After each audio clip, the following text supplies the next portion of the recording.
So today for you, I've got another one of those influential publications that had a great impact on me when I was little and that I have owned since I was little. And I've had this book since I was about 16, still got it. It's still not bad condition, actually. Um, yeah, I got it when I was about 16. I don't think it's when I was at school. I think it's when I was in college, and I've absolutely no idea where I got it from. It's a long time ago now. This is a first printing from 1975, and I think I got it in about 78, something like that. Price is £2.50. All right. And I found this a fascinating book because, I was really into science fiction, but the science fiction I was into was on TV, the likes of Blake Seven and Doctor Who, Battlestar Galactica, soon to be upcoming Buck Rogers, you know, in the cinema, Star Wars, of course. And in print, it was mainly 2000 AD, the 2000 AD comic, and paperback novels of the likes of Harry Harrison and uh, Robert Heinlein, etc., etc. And I picked this book up, and this was very influential for me in that this was, you'll see, it's got quite a broad spectrum. Yeah, there's film, there's TV, there's some comic books, but there's an awful lot of other aspects of science fiction that I'd never encountered before, and this was my first exposure to. An awful lot of the pulp novels are in here, science fiction publications from over the years. All right, so I thought I'd have a go through it, and what I'm going to do is I've got some post-it notes here to um, to highlight some of the pages that did have a big impact on me. Now, of course, by this time, I'd already got the Dennis Gifford and the Alan Frank books on science fiction and horror, so I'd already encountered like Georges Méliès, but I hadn't encountered underground comics in the slightest. Right? I didn't know anything about Doctor Strangelove. Okay, so yeah, so if we go through, this is the first highlighted one. Of course, um, at that time, Planet of the Apes was still rather big, so that's its inclusion there. But and we've got Dr. Jekyll and Mr. Hyde. But then I think this is the very first time I'd seen the artwork of Virgil Finlay, because I was far too uh, young to have ever encountered magazines like Famous Fantastic Mysteries and all the like. So um, all those, and I don't think in the UK we even got the magazines. But even if we did get the magazines, you're talking about back in the 50s, and I wasn't even a glimmer back then. Right, so let's go forward a bit more. Again, more violence from the underground comics, um, which was all new to me. This is a page I've highlighted. I'd seen, of course, the Karloff imagery, but look at this. Look at this step-by-step creation of a Frankenstein creature.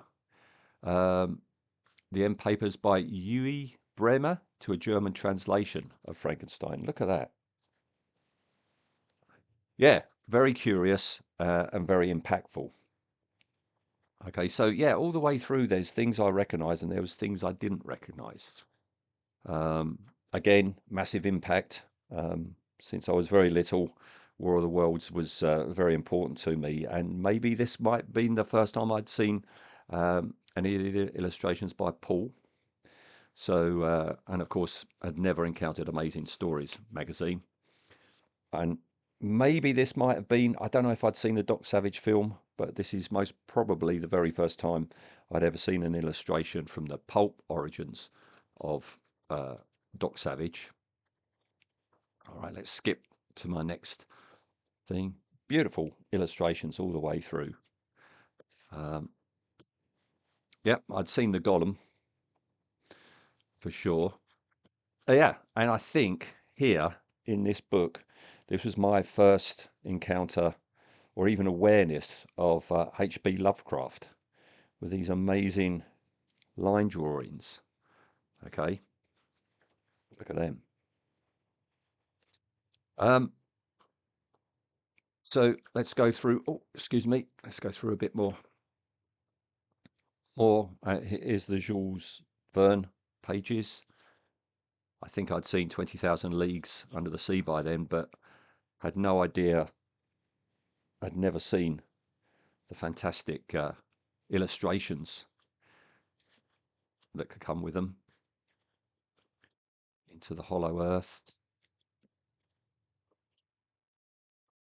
Let's skip to the next green. Yeah, it's just after here. Lost Words, Arthur Conan Doyle. I had not read any Arthur Conan Doyle by that time. I mean, look at this. Amazing stuff. Amazing stuff. I think this might have been the first time I'd seen Old Malcolm. Skip a bit. Yeah. Now, being a big comic book fan, um, and you know, buying up all the Marvel UK titles and the occasional American import of DC, this was eye-opening to actually look back to a time before I was born at examples of Superman and Batman from before I was born. This is long before collections and graphic novels or anything like this. So to actually see an image from like the 1940s or the 1950s was eye-popping. It really was. Let's move on. Yeah, we do have a strange mix of approaches to science fiction in this book. But yeah, wonderful, wonderful illustrations. We're near the end, so let's just let's have a flick through. Remember studying that image a lot. Okay, so we're nearly there. I've dug it out today to just show you what it was like. I haven't gone back and actually read the text. Something I should do and just see how dated the opinions are and the knowledge is um, now. Yeah, a feature on Japanese science fiction with a painfully small uh, picture of Rodan and Godzilla. But again, where else would I have been able to see things like this? Italy, Spain, and Romania. Or this is them. So yeah, no, a great book, a fantastic book that I'm glad I've still got. Um, if you're a collector of you know, science fiction uh, accounts and documentations and books and stuff like that, worth seeking out. I don't know how available it is or how rare it is, but there you go. That was another important publication for me.